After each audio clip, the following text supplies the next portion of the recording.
Welcome to Gut Punch, the podcast that explores life-changing moments. Hosted by Kathryn Lancioni, a seasoned educator with personal insights into resilience. Kathryn shares how life can change in an instant, shaping our path forward. Each episode features inspiring guests who face their own gut punch moments. Guests share their journeys through loss, upheaval, and triumph. What to expect: honest conversations, lessons in resilience, inspiration for growth. Join Kathryn as she highlights courage and perseverance in every story. Gut Punch is a reminder that there is always a path forward. Be part of the conversation. Register now to join Kathryn for today's journey. I want to welcome everybody to this first episode of the Gut Punch podcast. I am not Kathryn Lancioni. You probably know that by now. I am Jeff Tunn. I'm going to be hosting these first 3 episodes so that we can introduce you, the audience, to Kathryn and her story.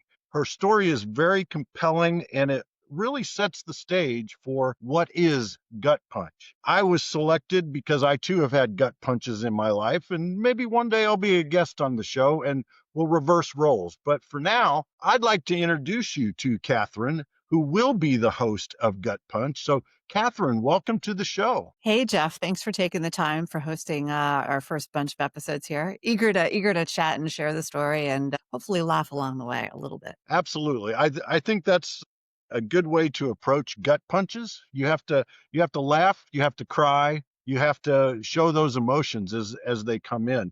Before we dive into the story, why don't you share a little bit with our audience about who you are? Okay. So I am a proud Italian from Philadelphia. I have to say that like my core identity, but I'm a mother of 2 college students. I live in the New York metropolitan area.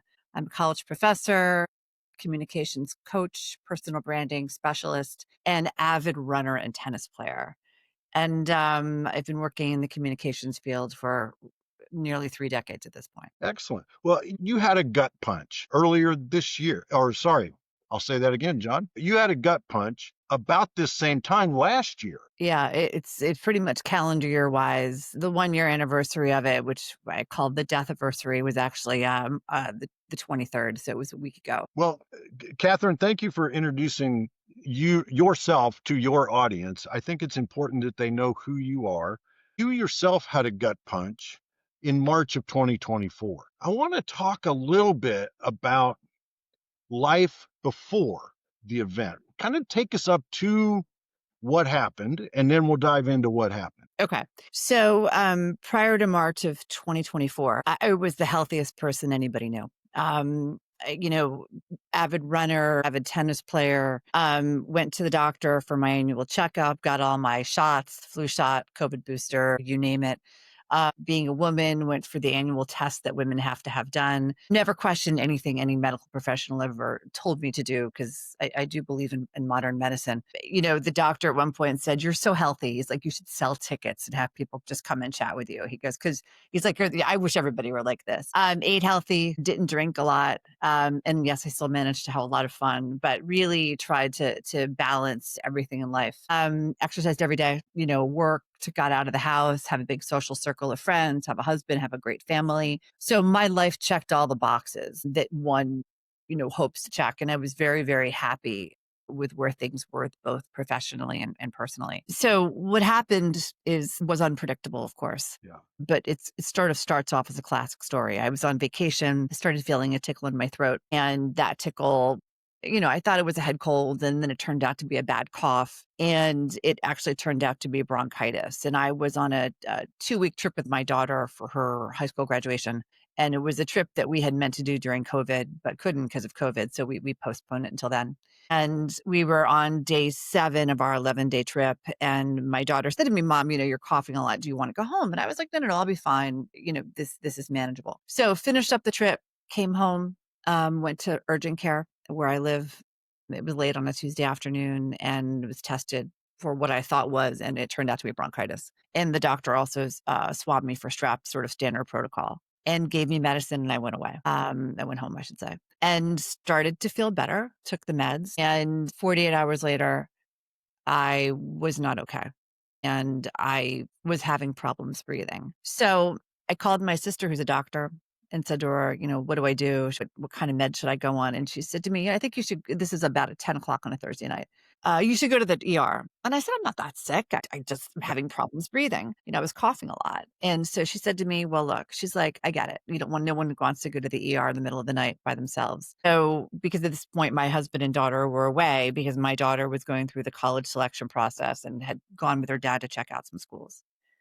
So you were on vacation. You start feeling bad, but they put you on some medicine and you're just going to power through and return home. What was it like? What did you feel like when you got back home to the States? It felt like I had bronchitis, right? I'd had bronchitis Yeah. before and real bad cough, but no fever, no aches and pains at all. Just a persistent cough, and that tickle in the throat had even gone away. But I knew that, it was one of those things that you should get looked at. So I went to urgent care and, like most people do, because trying to get an appointment with your doctor can be challenging. And so I went and he validated what I thought. I had bronchitis, checked me for strep, sent me on the merry way with some meds, and I went home. And you started feeling better. I did. Yeah. I did. I was feeling much better. In fact, got up the next morning and went for a 5-mile run and then went to bar class as I usually do. And I did that both Wednesday and Thursday morning. I was feeling great. I was like, the meds were working. And, I just like most of us, I had been through this kind of routine before. Right. So there was nothing strange that was going on at that moment in time. What happened Thursday? So Thursday morning, my husband and daughter left to go look at colleges. I was supposed to go on the trip, but decided not to because my cough was bad and didn't feel that was fair to her. So he was able to go. So I stayed home. As I said, I went for my run, went to bar class like I normally do, was working on things, and my cough just persisted. And by that evening, the cough was worse and I started to wheeze. And I remember thinking, I'm really not feeling very well. But again, it didn't feel like anything extraordinary. It just felt like something slightly more than ordinary. And so you're home by yourself. Yep. You're feeling bad. What do you do next? I called my sister, who's a doctor, who happens to be on the West Coast. She's like, I think you should go to the ER. And I said, I don't think so. I don't feel that bad. So she goes, okay, I get it. Who wants to go to the ER in the middle of the night? Promise me that if you're still feeling bad the next morning, you'll go. So I took 2 aspirin, went to sleep, took the medicine the doctor had given me and went to sleep.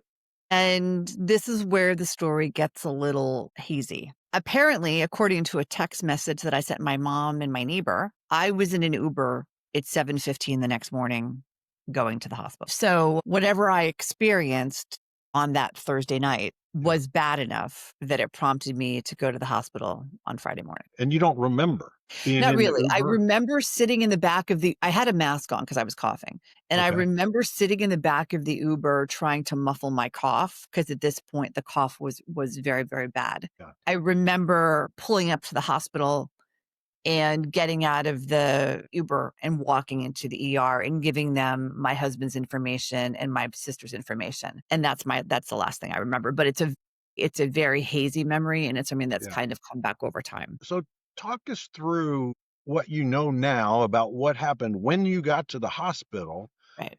and what the heck is going on? So evidently when I got to the hospital, they told me they were going to have to put me on a ventilator because I was having problems breathing. And at that point, I was apparently awake and aware enough that I texted that to my mother and my neighbor. My neighbor was taking care of my dog. So I sent them a text saying they're going to put me on a vent. And that was the last thing anybody heard from me. I do not remember sending that text. So apparently what happened was, according to the hospital reports and people that I've spoken to, I had come down or been exposed to Strep A, which caused toxic shock in my system. And the toxic shock got into my bloodstream, causing sepsis.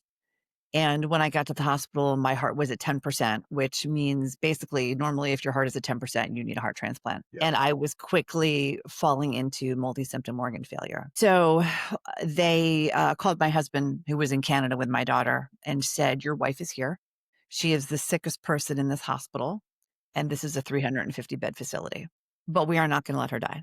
But we need you to come back because we're not sure she's going to make it. So apparently what had happened was the sepsis, as I mentioned, got into my bloodstream and was is like highly toxic and a lot of poison in it, and was attacking every organ. So not only was I having problems breathing, as I mentioned, my heart was at 10%. It was having problems functioning. My kidneys were shutting down. Every organ that I needed was crashing very, very quickly. And the crazy part about this story, I didn't feel like I was dying. Yeah. I just was having problems breathing. Breathing. Yeah. Yeah. Bronchitis, right? That's what you Yeah, thought bronchitis. all Yeah. along. Something that I've had So before, something that many of us have had. Yeah. there's a part of your story where you're actually put into a coma. Yes. Medically induced. What was that like for your family? So the reason it was terrible, the reason I was put into a coma was because I was so unstable when I got to the hospital that they just had to stop the damage. Yeah. So there was kind of a two-part process, right? They put me on what they medical term is pressure medication, but it's blood pressure medication to get the blood to pump because Yeah. again, my heart is at 10% efficiency and it's not getting blood to the organs. So that's why everything was shutting down. So there are 6 possible pressure medications in the market. I was on 5 of them simultaneously to get my system to work. And it is fair to say, had I not gone to the hospital, my husband and daughter would have found me dead on the floor at home. Yeah. That is not an overstatement. That is fact. So they put me on the pressure medication, and then kind of along the way, they had to put me in this medically induced coma, so using medicine to do it, to just get my body to stop from crashing. So I don't know from, time of getting to the hospital, which was approximately 7:30 in the morning based upon the Uber transaction, what time that day I was put into the coma, but I think it was very, very quickly after I got there. And I was intubated because of the problems that I had breathing, of course. And they tried to extubate me, which is where they take the breathing tube out once during this almost 2-week period, but it didn't work. So they had to they'd re-intubate me. And it took, once they kind of stopped the medicine, it took about 48 hours for me to wake up, which there was concern because apparently it should have happened a bit sooner. But I woke up and... So you were in the medically induced coma for 2 weeks? Yeah, approximately. So they put me in the coma March 23rd. I woke up April 3rd. So it's just shy of 2 weeks. So for my family, it was a time of waiting. They did not know how I was going to be when I woke up. They did not know if I was ever going to come off of dialysis, because I was on dialysis the entire time I was in the coma. They did not know if I was going to have any neurological damage. They didn't know if I was going to live. I think that's one of the interesting things about gut punches is that the person that it's happening to isn't the only one that's getting the gut punch. This has got to be tearing your family up. And we're going to pause the story right there, and we're going to pick it up in our next episodes. I just want a brief recap. You're healthy, you're vivacious, life is going great. You go on this wonderful trip that just sounds like a trip of a lifetime with you and your daughter, and you get exposed on that trip to a disease that at this point, you don't know if you're going to live or die. That's right. With that, we're going to pause here and we'll pick it up at our next episode. I invite you all back to the next episode of Gut Punch. That's it for today's episode of Gut Punch. I hope you found inspiration, because no matter how hard life hits, there's always a way forward. Make sure to follow or subscribe to Gut Punch on your favorite podcast platform. If you know someone who could use a little inspiration, share this episode with them. Thanks for listening, and until next time, stay strong. See you in the next episode.